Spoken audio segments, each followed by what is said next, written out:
balma malien amba fo amba wala nyimando ne sigi ko kuraina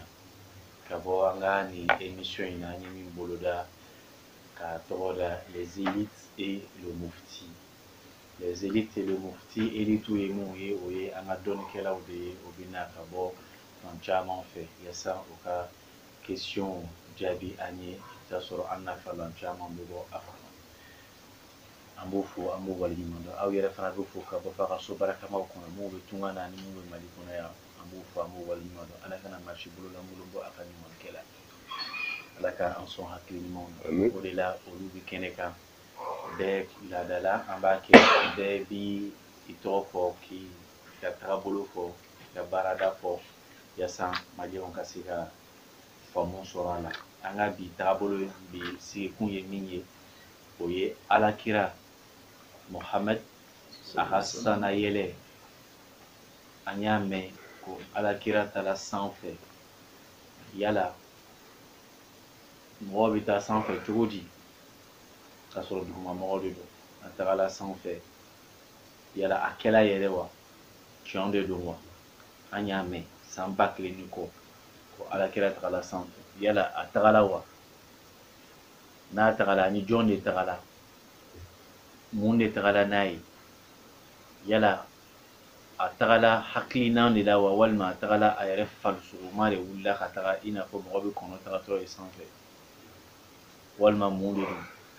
a kɛla ka bɛn san joli ma a yɛrɛ tun bɛ san joli a ka cidenya fana fɔla ma silamɛya tun bɛ san joli la tuma jumɛn o waati la donc ninnu question ninnu o de bɛna jaabi tagabolow fɛ an ka dɔnnikɛlaw fɛ u ka a perepere latigɛ an ye Ustaz Doucouré. Alhamdulillah. Alhamdulillah. Aw ye jɔn de ye n'a bɛ se ka a ko fɔ an ye. Ne tɔgɔ ye Yakubu Doucouré. N bɛ Sikaso mais san yɛlɛmalen bɛ Bamakɔ yan. Alimami de ye n ye recherche kɛla de ye an bɛ wajibiw kan an bɛ conférence kɛ jamana kɔnɔ ani jamana kɔ kan. O y'a kuma suguman ye. Ayiwa. Ayiwa ne ye balimakɛ Ibrahim Sanogo. Ne kɔni alhamdulilayi. I bɛ nin caméra filɛ. Awɔ n dɔnnen don min na ka caya o ye an balimakɛ Ala ka hinɛ na n'an karamɔgɔ Elhaji Isa Sako di karamɔgɔ bɛɛ fɔ grand prêcheur international n y'o ka tɔn secrétaire général ye n'o ye kunnadiya badabada tɔn ye Saadatul Abadiya. Saadatul Abadiya. An yɛrɛ bɛ wajibiw kɛ an fana bɛ an ka cɛkɔrɔbaw an b'u ladegela recherche la dɔɔni dɔɔni ka na an bɛ alimamiyaw ne bɛ Sirakɔrɔ Megetana. Sirakɔrɔ Megetana. Ketua Umar Muaz Muli, Jemaah Islamiyah Ahmadiyah Malikona ya ka wajib dala doanya insyaallah taala. Ana togo Drambo Alassane, Jemaah Islamiyah Ahmadiyah donc mais e bɛ Sanogo Usa Sanogo e bɛ taabolo jumɛn de kan e ye sunna de ye wa e ye kadiriya de ye walima e ye tijani parce que Brabo y'a ta fɔ ka perepere latigɛ ale ye Ahmadiyya de musamman o faamuna donc docteur هو صوفي مفهوم باحث كاتب أنت باحث كاتب يسبب كي بيفهم كي ما هيك تقابلوا جمل إيه بسنة دلا ولا ما أمام السنة أمام وابيا واتيدو أبدو نيونا تارو ميني يعني صوفي إيه جملنا alhamdulillah Ala k'ani sawaba bɛn mais a b'a kɛ to caméra filɛli de ma nɔgɔ dama fiyewu. Bon ni ma caméra filɛ fana maliyɛnw ta ti ye u t'a faamu an n'o bɛ ye u t'a. c'est vrai kuma généralement a ma nɔgɔ. D'accord donc parce que an ka kuma yɛrɛ ɲagami ma tuma dɔ la. D'accord ayiwa. Ala k'ani sawaba bɛn. Inchallah. Ne kɔni an bangela ka taabolo caman sɔrɔ yan.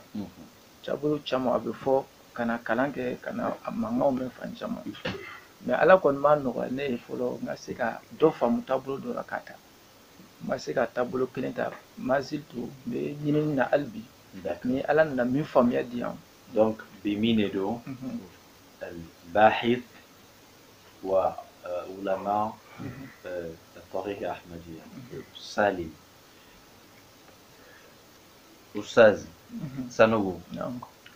إسراء والميراج كو على كرا محمد كاتغلا سانفي إيكا جينونونا التغلاوة ay tagarin a kɛla wa alhamdulillah ne ka ɲininiw ani n ye min faamu n ka ɲinini kɔnɔ a taala sanfɛ. a tagala Mhm. a tagala Mhm. e fɛ a tagala cogo jumɛn bon ne ka faamuya la a taala buraku sanfɛ. buraku ye mun de ye bon buraku fɛn do daba do. daba ye mun a solaman do. a bagan de don bagan do. fali tɛ a ka bon ni fali ye. o faliba fana a to o bɔ.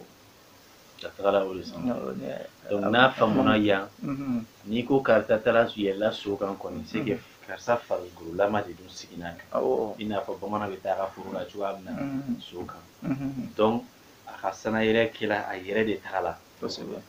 ayiwa an y'o faamu Ustaz Darabo an bɛ fɛ k'a faamu maliyɛn kunda yala an y'a mɛn ko Mohamed a tagala sanfɛ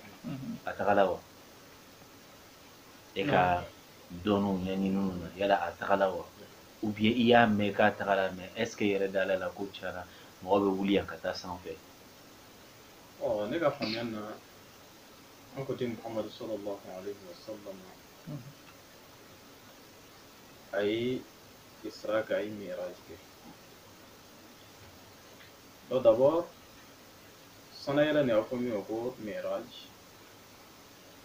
min ye kira sallallahu alaihi wasallam ka sanayɛlɛ ye tiɲɛ don a kɛra mais a ma taga sanfɛ n'a faso ye bon a kɔni tagala Sanogo Sanogo le chercheur a ko kira tagala sanfɛ e y'a faamu ko a tagala d'accord mais a ma ɲɔgɔn faamu yɔrɔ min na ale ko k'a sigina buraku kan k'o ye bagan dɔ de ye mais est ce que buraku tɔgɔ e gunn'a kan ɲininiw na wa oui buraku tɔgɔ nana hadisa kɔnɔna hadisa kɔnɔ hadisa hadisa kɔnɔ n bɛ fɛn dɔ fɔ hadisaw ye kungo min s'a ma hadisa kungo warala n'a nafa yɛrɛ ye an fɛ silama kunda hadisa ye balawu hadisa ye kungo min se a cayala ni hadisa nafa ye an ye min ye hadisa o de la ni kuranna kolo fɔlɔfɔlɔw bɛ yen ni kuranna kolo bɛ yen a ka to est ce que buraku nana kuranna kɔnɔ wala a ma na a kɔnɔ a ma na kuranna kɔnɔ e ye buraku tɔgɔ ye kuranna kɔnɔ ayi a ma y'a kɔnɔ d'accord donc a tagala mais a yɛrɛ farisogoma tɛ a b'a fɔ min ma jasadi yɛrɛ a ma o ma kɛ donc e fɛ a tagala ruhiya esprit de don kɛshfu mais kɛshfu o ye mun ye sisan bon kɛshfu o ye niyɛ fanfɛ ko de a bɛ sigi ka ko dɔ lajɛ kuma dɔ la a bɛ k'a yɛrɛ kelen ɲɛbara donc n'a bɛ ka ko lajɛ kuma dɔ la a sigilen bɛ n'a ka sahabaw ye walima kuma dɔ la a sigilen bɛ halwa la kelen ala b'o kabako dɔ jira a la kɛshfu donc a kɛla ta ɲɛ mais an y'a faamu i n'a fɔ kashfu ye min ye o ye ka fɛn wuli rideau sutura wuli ka bɔ fɛn dɔ kan an o fɛn ye ka sɔrɔ tɔw tɛ kɛ k'a ye o de tɛ kashfu ye donc o de kɛla ye k'a to dugukolo kan yan yɛrɛ donc a kun ma taa akisa kɔnɔna na oui mais a ma taa farisogo la mais an y'a mɛn ko a taara Jerusalem oui Jerusalem kuma fɔra fana a ma taa hors la o fana yirala la k'a sigilen to yɔrɔ kelen voilà on va voilà maliyɛnw a bɛ kɛ k'an ka dɔnnikɛlaw lamɛn min fɔla an ye ka kɔrɔ ko kira bɔla Makan ka taa Israël Palestine misiriba kɔnɔ Jerusalem misiri kɔnɔ ka jɔ filaw kɛ yen ka sɔrɔ ka taa sanfɛ etc ko ka Nabila Musa ni Ibrahima ninnu bɛɛ ye ka taa fɔ Ala fɛ an bɛna ɲininkali kɛ yala a tagala Ala fɛ a ye Ala ye wa walima a m'a ye comment mɔgɔ bɛ se ka mɔgɔ wele ka taa fo yen fɛ ko a ma Ala ye a y'a wele mun de na Fadilatu Sheikh Sheikh Muaz rahimahullah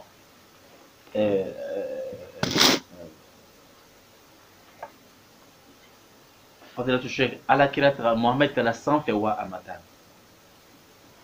alhamdulillah salli ala sayyidina wa ala alihi wasallam Muhammad sallallahu alaihi wasallam a taara sanfɛ a tagala sanfɛ a tagala cogo jumɛn an ka lamɛnniya ye tiɲɛ don a taara cogo jumɛn ni se kɛra ye Quran de bi lajɛ ka da Quran ye silamɛya kitabu fɔlɔ ni a laban ye i ma munumunu cogo cogo ni dalu ma sɔrɔ i ka kuma kɔnɔna Quran kɔnɔ a bɛ kɛ tɔkajɛ ye n'an ye Quran lajɛ Quran bɛ fɛn min fɔ an ye o la subhana allazi asra bi abdihi laylan min al-masjid al-harami ila al-masjid al-aqsa kele o ye suratul Isra kan ye sɛnɛ bɛ masa min ni a y'a ka jɔnkɛ sufɛ taama ka bɔ Maka alikaba la ka taa n'a ye Baitul Maqdis la n'o ye Jérusalem ye donc a tagala Jérusalem a taara Jérusalem sisan taali jumɛn don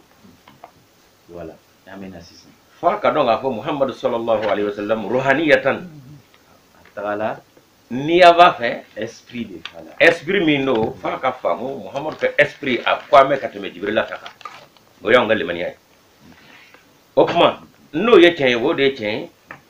Muhammadu ka kalanden minnu Mali yɛrɛ kɔnɔ yan Maliyɛn kan k'a faamu ka tɛmɛ bɛɛ kan Cheikhna Hamawula u y'a minɛ ka don kaso la Bergerville nka Bergerville Abidjan Bergerville est situé à 15 km d'Abidjan. D'accord, sur la route d'Anyama. C'est ça. Merci beaucoup. A donna kaso la ye a ba ka saya sera Cheikhna Hamawula ala ka hinɛ na a nana ba janaja la ɲɔgɔn kɔnɔ yan a ye b'a tɔw bɛɛ yan bilen K'a sɔrɔ a kun tubabu kɛ k'a sɔrɔ a bɛɛ kaso la Bergerville ni yɛrɛ kɛra mankan ye tubabu ni ɲɔgɔn cɛ fo ka taa ɲɔgɔn fa yɛrɛ a tɔgɔ de kaso min bɛ kaso datugu min bɛ kaso gardien o kuma na ni a kɔni sɔrɔla ko Cheikhna nana ɲɔgɔn o kuma na a kan ka fa o kuma nin kɛra o yɛbɛ o seerew bɛ Mali kɔnɔ yan sisan an bɛ se k'o seerew dɔw sɔrɔ kɛnɛ kan don dɔ la wa tigi a kɛra Côte d'Ivoire a kɛra Mali yɛrɛ kɔnɔ ye o seerew ɲɛnama don bɛɛ ma sa fɔlɔ sisan n'o ye Muhammadu ye n'o ye Muhammadu ka kalanden ta kalanden dɔ ye o kuma Muhammadu n'a fɔra k'o taara sanfɛ o kuma na an k'a dɔn k'a fɔ ruhaniya kun don a bɛɛ dugukolo ka yɛrɛ ngo n'a ta bɛ a bɛɛ sanfɛ ni a ruhaniya de don ni a tagala un voyage d'esprit n'a tagala de hakili de tagala buraku jɔyɔrɔ ye jumɛn ye sisan a kɔnɔ yala buraku nana kuranɛ kɔnɔ wa a y'a mun fɔ sisan buraku b'a kɔnɔ wa o bagan in tɔgɔ b'a kɔnɔ ayi bagan tɔgɔ de nka dakurunya bagan in n'i y'o tɔgɔ yɛrɛ i bɛ sin ka dɔn ruhaniya don ka d'a kan dakurunya albaraka o ye kabajɛgɛrɛ de ye fɛn jumɛn ka tɛmɛ kabajɛgɛrɛ bɔ i yɛrɛ b'a dɔn k'a fɔ sibiri calima tɛ d'accord buraku min albaraka i n'a fɔ a b'a fɔ yaqadul barq yakhtafu absar wa alakira yɛrɛ ka to k'a wɔsi fɔ a ko est-ce que a filɛli bi da maliyɛnw bɛ barku mun fɔ est-ce que o de don wa yaqadul barq est-ce que o ni buraku de don a bɔra o de la tigi étymologiquement هكذا من البرق نصوص هكذا مأخوذ من هكذا d'accord من الاشتقاق أو بورا وكلين لا أكما جبريل عليه السلام واتي دو أبي فرقولتا كنا أدبا كما كالا كراني نغا صحابة ونينا جبريل تا يانغا يو نغا أي يان فرقولتا أكما على كرامي نو كوامي روحاني لكتا محمد جبريل لكا نافر على كرا تارا سبه na akere kono kwa ya kasabara ta kuma an nyeta la bla kuma kuma la la kuma ala kran atwa ya ruhaniya o masika kena ko kai me fa ka soro na ka ruhaniya bi sika atwa di ruhaniya di no atwa di ka farkulo ta kuma na abeye anolu be kuma na anolu bara ko ngo na tabe duguma ma fana no wati ya soro anolu kanga baroka o ba soro anu go baroka la a fo de mo ruhaniya tu kamil ruhaniya الكاملة الروحانية الكاملة ولا كرجع كامل هنتو دفع ما كتب على جبريل تبع أون قال لي منا بفهمنا أتوايدي إسراء الميراج لا ويني أنا كرام مني أفرق أسلنا يا الكعبة كنا أتوايد سبحان الله non non أمي سوما أمي أم بهدي يلا أتغلا والما أمتغا je pense que ma saba أو دون كلا سبا مو كمانا أو يا فمكو أتغلا أما فم أما نيوم فمومينا oye a tagala cogo min na parce que Usa Sanogo Cheikh Sanogo b'a yira k'a fɔ ko bagan in a yɛlɛla o de kan ne y'a fɔ a ye i n'a fɔ bamanan bɛ yɛlɛ a ka so kan cogoya min na wa a ko awɔ donc a yɛlɛla o de kan ka taga bon sisan ale ye kɛsu fɔ ale ko ko voyage in a ma bɔ Makan kɔnɔ parce que a ma bɔ Makan kɔnɔ bɔ a faso la mais a kɛra de bi kɛ furinniw de kɛra ye a taara kɔnɔ e ye buraku fɔ ko o yɛrɛ de dalilu ye min b'a yira k'a fɔ ko atagala parce que buraku ko e yelenci de d'accord fadilatu docteur ne fadlik n'a tɛ kɛ baasi ye an bɛ question segin e ma e k'i ka hakilina ka bɔ min b'a ɔrɔnden tun mɔgɔ suda ka bɔ a ka dɔnniw kɔnɔ e fana i k'i ta fɔ an ye sisan an b'a filɛ bɛn bɛ fa an bɛ se ka a bɛ ɲɔgɔn sɔrɔ fa min na ani faranfasiya bɛ na fa min na sisan an bɛ don daliliw kɔnɔ fadilatu sheikh an y'a mɛn ko min tɔgɔ ko Mohamed bin Abdillah k'a tagala sanfɛ bon anw ye bi mɔgɔw de ye yala e ka dɔntaw kɔnɔ ɲinitaw kɔnɔ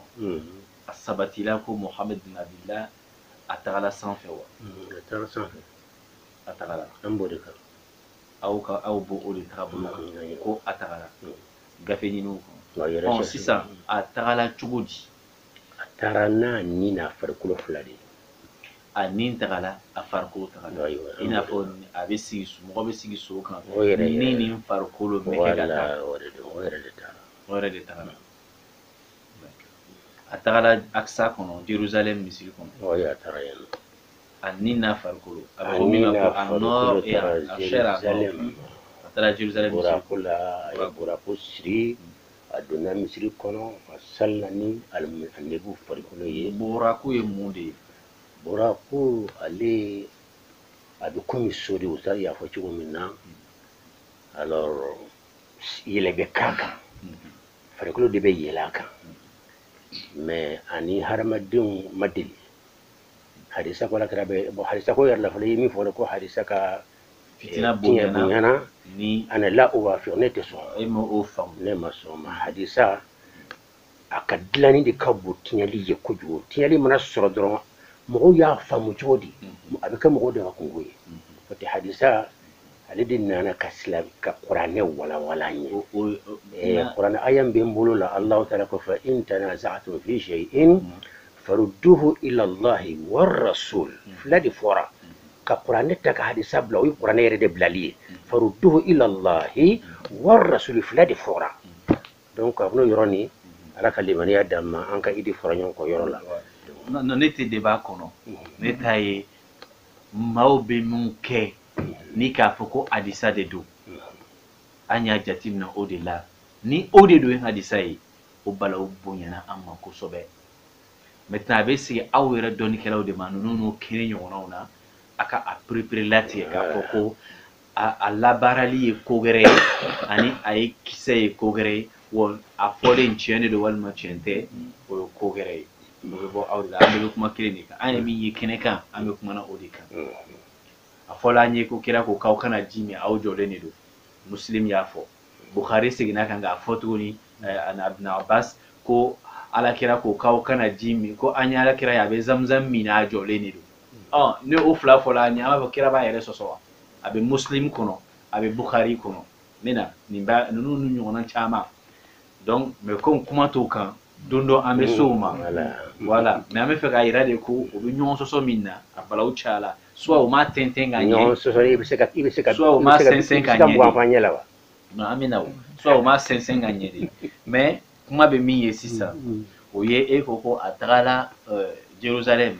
jasadan wa ruhan dalil ye min ye non an bɛ subhanalladhi asra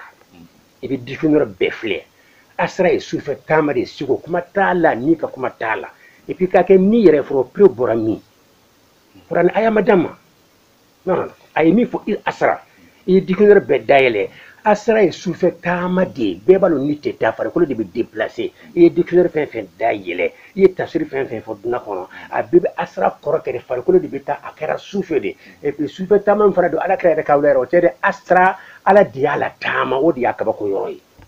ni ala ko vitesse bonyana min vitesse bonyana ka hakili ma ka da ka ala ko de y'a to ala ma sɔn ka ko sara ka fɔ ala kira taara ala ma sɔn ka fɔ ten ala ko asra ko ale ala de ala kira la asra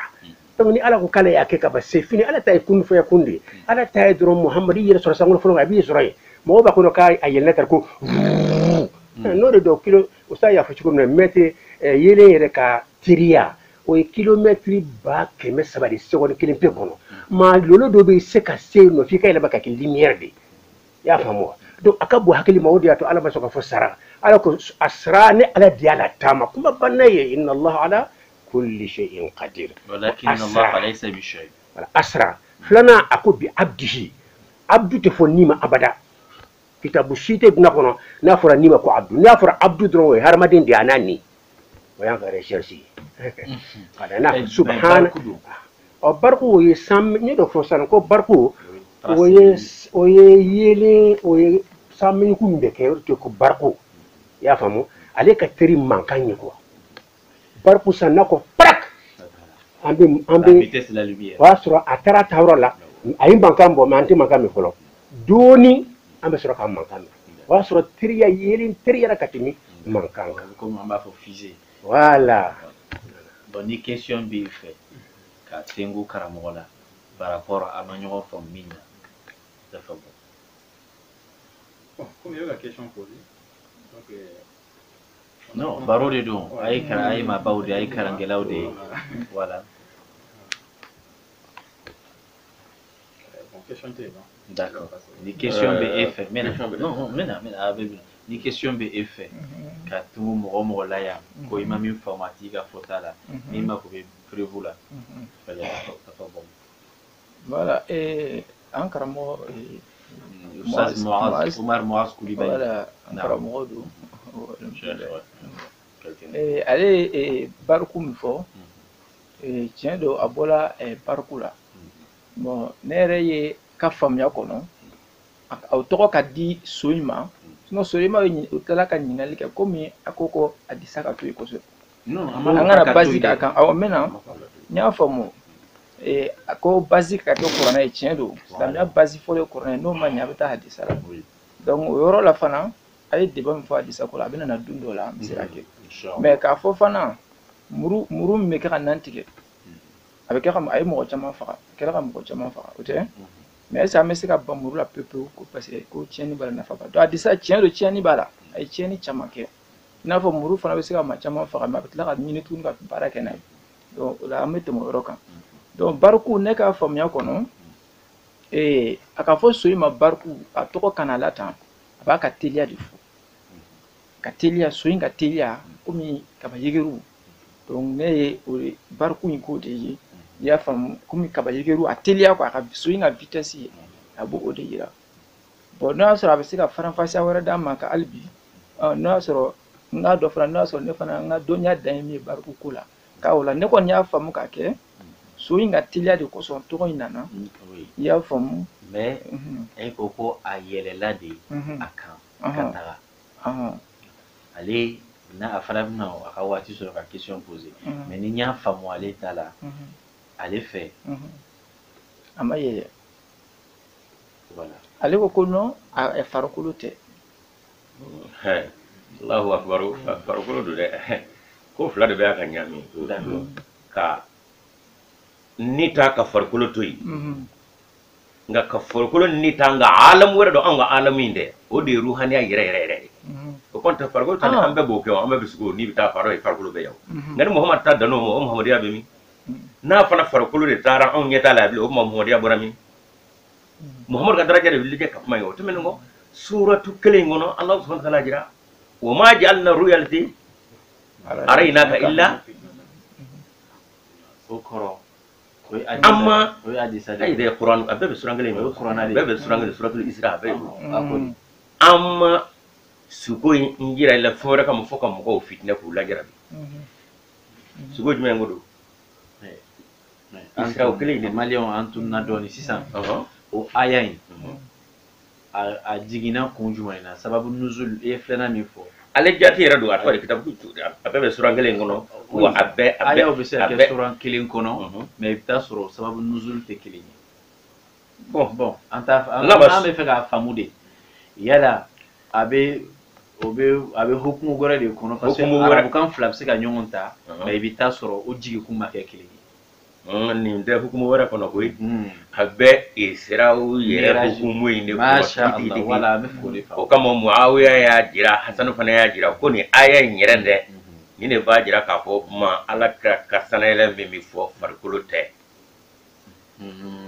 wa Aisha yɛrɛ ko ten radiyallahu anha wa tun bɛ jigin alakira k'a kunkolo to a muso min sen kan o y'a jira k'a fɔ i k'a dɔn alakira sallallahu alaihi wasallam a farikolo ma bɔ dugukolo kan dɛ n'i y'o fɔ dɔrɔn i o kɛra dɔgɔyalima ye adama alam de don o kuma na ani ala y'a jira k'a fɔ an ye sogo min jira i la an y'a dabɔ ka mɔgɔw fitinɛ tiɲɛ don a kɛlen ko mɔgɔw fitinɛna fitinɛ kɔrɔ ye de k'u lajarabi ka d'a kan ko ba dɔ fɔra olu ka dɔnniw la damajɛrɛ la ka nin bɛɛ kɛ waati kelen kɔnɔ a y'u kabakoya filanan alusa dugure ale yɛrɛ ko a ka kuma kɔnɔ ko yɔrɔw bɛ yen n'i ka tɛmɛ f'i ka kɛ yeelen ye o kama kabini daminɛ buraku de fɔra k'a dɔn k'a fɔ kuma na ko in bɛ yeelenko de nɔfɛ ni yeelenko tɛ buraku tɔgɔ de kuma la o de ale y'o yɔrɔ fɔ o tɛmɛn'o bɛɛ kan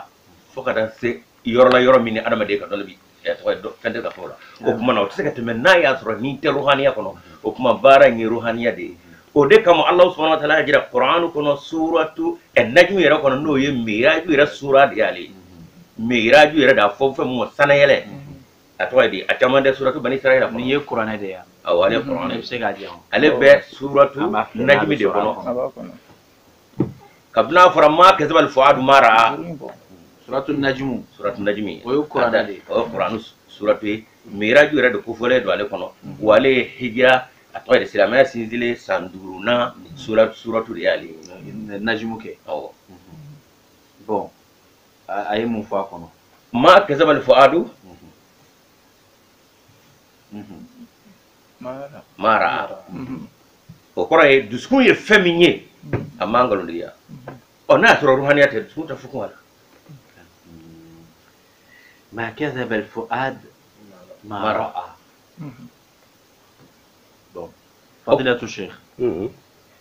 ما تفسيره ما كذب الفؤاد وما رأى sananga somo akone ko ayetize ka yele na make yirin ka tiriyai no fu haqiqa yi ko ye nati oye natir ka kitidi ala yere de ye yirin ka tiriya ko ye amataru ya ko te o ruhaniya yi oye matière yere de ka jate mina kilomètre abada matière yere kono yirin ka tiriya kilomètre ba keme sabade seconde kilomètre kono ruhaniya kuma ti donc o ye matière yɛrɛ de donc kira tagara jasadan voilà jasadan sisan do ne taara ko asra yɔrɔ de nin bɛɛ bɔ yen asra kɔrɔ de ko nin bɛɛ ka bɔ yen ni yelen ko nin bɛɛ ka bɔ yen ni ala yɛrɛ de Muhammed lata a banna surtout o ka bon hakili ma a ma fɔ sara Muhammed taara yɛrɛ o tɛ asra ne de y'a kɛ ne ala ka nin kɛ dɔrɔn ne ala ka ye sanu dugukolo bɛ fara ɲɔgɔn kan k'a kɛ papier ye yɔrɔnin kelen a ka bon hakili ma. donc voilà laquelle alhamdulillah ma fɔ an ka cɛkɔrɔba ɲɛna ni a fɔra asira o kɔrɔ tɛ k'a fɔ ko asbabu adiya ko a kɛlen don n'o ye o asira in ma fɔ Muhamadu kelen ma o a ma fɔ Musa ma esre bi ibadi wa Musa y'o kɛ cogo di a fɔra Lutu fana ma fatiri bi kati ni mina leli bɔ su tɔ la nga o kɔrɔ de k'a fɔ kuma na Lutu sina k'a ka mɔgɔw don a kama yɔrɔ pewu a taa tununa wa y a pas de problème a jaabi kɛ a bɛ asira ni yɛrɛ de ye ne ka kuma ye net asira de sufɛ taama farikolo yɛrɛ de y'a kɛ e ye fila min fɔ nin ye a wulila yɛrɛ de ka taama sufɛ jeli ko farikolo ma taa ne ko farikolo t'a la o nka farikolo de ma kunu a ma kunu fukolo de kan n'o kɛra dɔrɔn Muhamadu lagosira a ye nin yɔrɔ in de walawala kosɛbɛ ne ko farikolo t'a la ne ko farikolo taara ni taara nka an ka alamu in tɛ alamu ruhaniya dɔ de don o kama Aisha ta ko a farikolo ma bɔ dilan kan nin bɛ ɲɔgɔn ta cogo di sisan an tɛ nin ɲɔgɔn la dɔn sisan farikolo ma bɔ dilan kan farikolo taara aw de b'a walawala Aisha ko Muhamadu farikolo ma bɔ dilan kan Aisha y'o fɔ bi ilmihi bi darakati a y'a dɔn Muhamadu ye ruhaniya cɛ min ye n'o kɛra dɔrɔn o kumana a cogo di an ye misaliya min di sisan b'a fɛ ka Aisha yɔrɔ jaabi a jaabi Aisha ta hadisa mama a y'a fɔ ko Aisha y'a fɔ mama hadisa fɔ kitabu filɛ Sha'arawi de y'a dilan Kahira Misra ka balonikɛla ba a ko Aishatu yɛrɛ bɛ furu tuma min na o y'a sɔrɔ Isra'u ni Mi'raju yɛrɛ a tɛ foyi kalama a la Aishatu bɛ furu tuma min kira fatula ka Aishatu si joli la ala olu bilebaw bi yan nɔ a fatula ka to 17 d'accord mais oui mina Aisha bɛ nin kuma in fɔ Isra kɛra san joli ma Isra kɛra kiraya san joli de la san joli naani na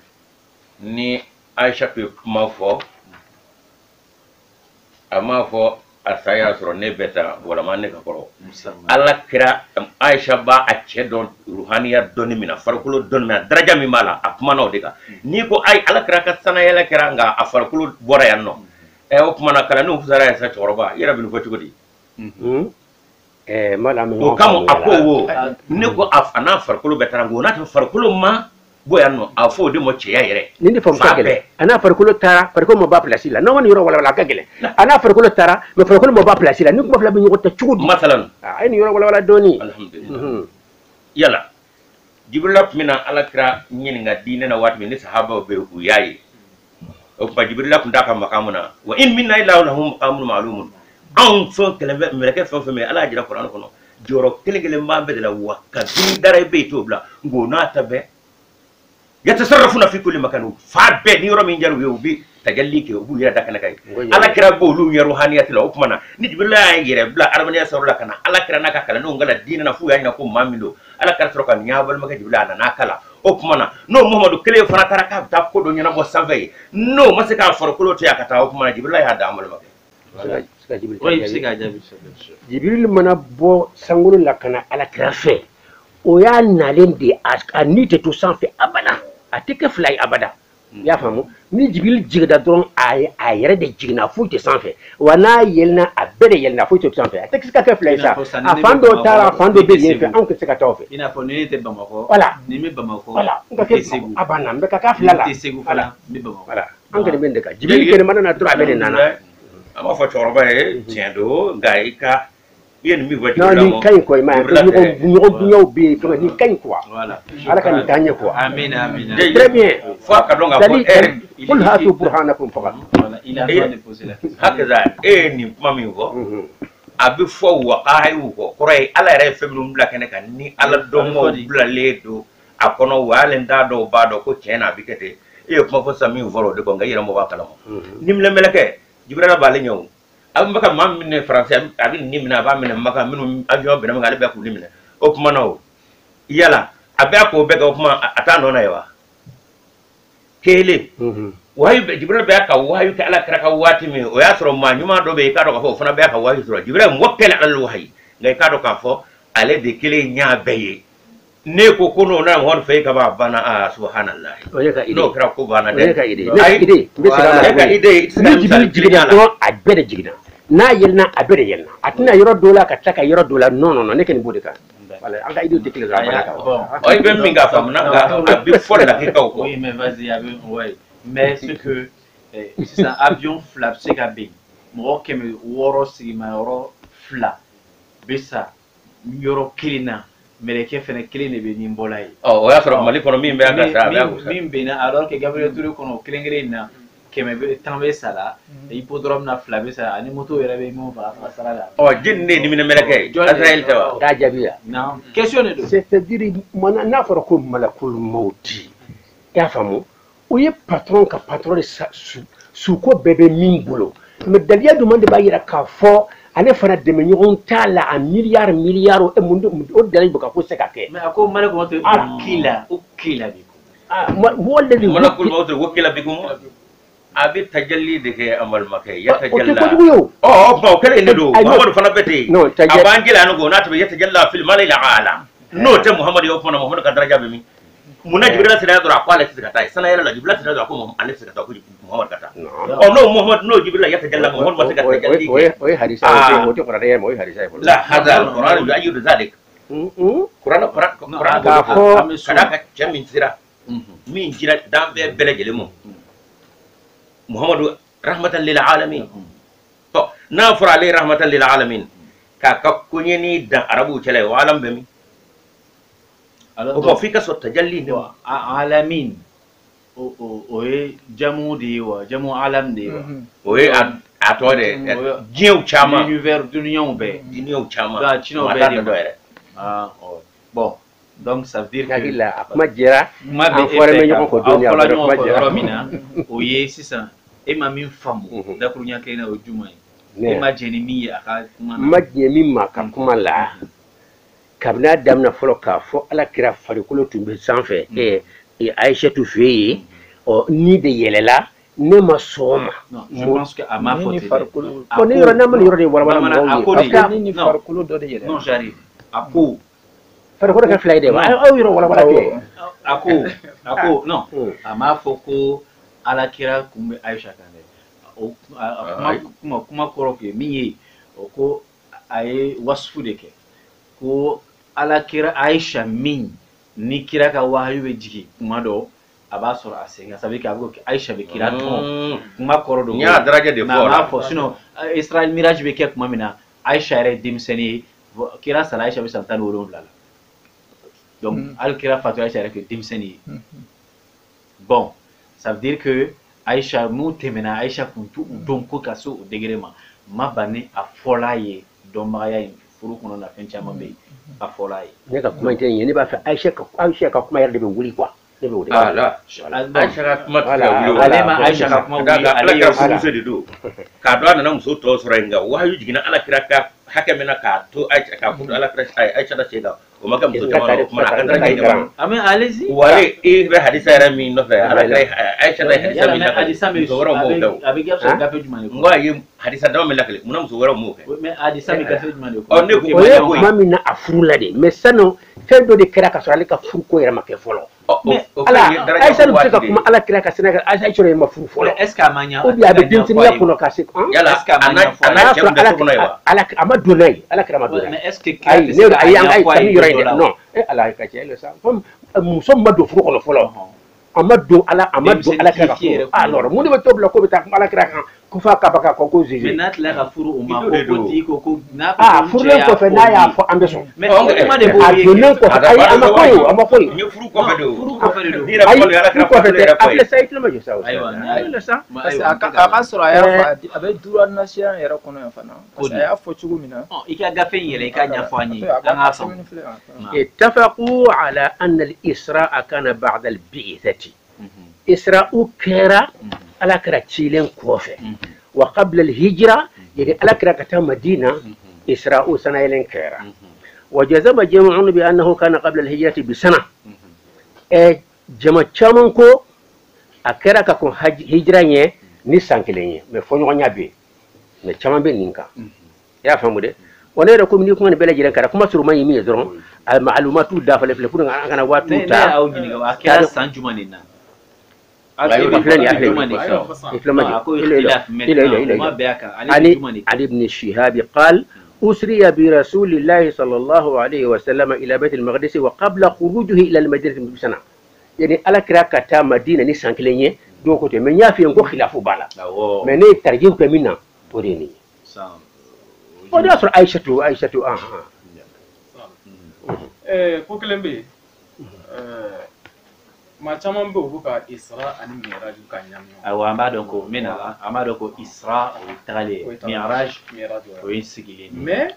n'i y'a lajɛ dɔw bɛ ka ɲagami Isra kɛla ko a taara se Baitul Maqdis la ka to o yɔrɔ la ka san yɛlɛ kɛ awɔ an y'o mɛn or que n'an y'a lajɛ kuranna a y'an kɔnɔ suratul Isra i n'a fɔ so y'a fɔ cogo min na u bɛ kuma na Isra kan c'est-à-dire fɛngɛ sufɛtama in kan Mi'raj fana suratul Isra bɛ kuma fɛngɛ Isra kan Mi'raj bɛ kuma suratul Najm kan suratul Najm bɛ kuma Mi'raj kan donc k'u fila a fana ma kɛ ni ɲɔgɔn fɛ a ma kɛ ɲɔgɔn fɛ waati kelen yɛrɛ tɛ a mɛnna o dunnaya in na yan a ye waati dama dama kɛ yen a waati fɛngɛ ka d'a kan n'an y'a lajɛ Mi'raj o kɛra kuma min na a kɛra hijira san 5 silamɛya san 5 wala silamɛya san 5 o de ye Miraj o ye Miraj o y'a sigi kuma ye o y'a sigi wala ka d'a kan n'an y'a lajɛ suratul Najm Miraj ye sana yɛlɛ de ye sana yɛlɛ Israw ye Baitul Maqdis tali a bɛ ko fila de bɔ ɲɔgɔn na Miraj ayaw bɛ sula min kɔnɔ o sula jiginna Ala ka silamɛya sigilen san 5nan Miraj ta dɔ b'o kɔnɔ o ye Najm ye o ye Najmu nana kana a jigilen ko fɔ o ye silamɛya san 5nan suratu de ye mais min ye a bɔla Maka ka taa Israël Jérusalem misiri kɔnɔ o de ye fɔ silamɛya san 10 o de ye san o de ye silamɛya san 12nan wale ye o de ye san ba tɛ a kɛ ne a y'o de fɔ k'ale y'o kɔni a ye ɲɔgɔn faamu o kan Ustaz Sanu e ka hakilina b'o ye wa? A ye ɲɔgɔn faamu o kan wa? Donc najmu o de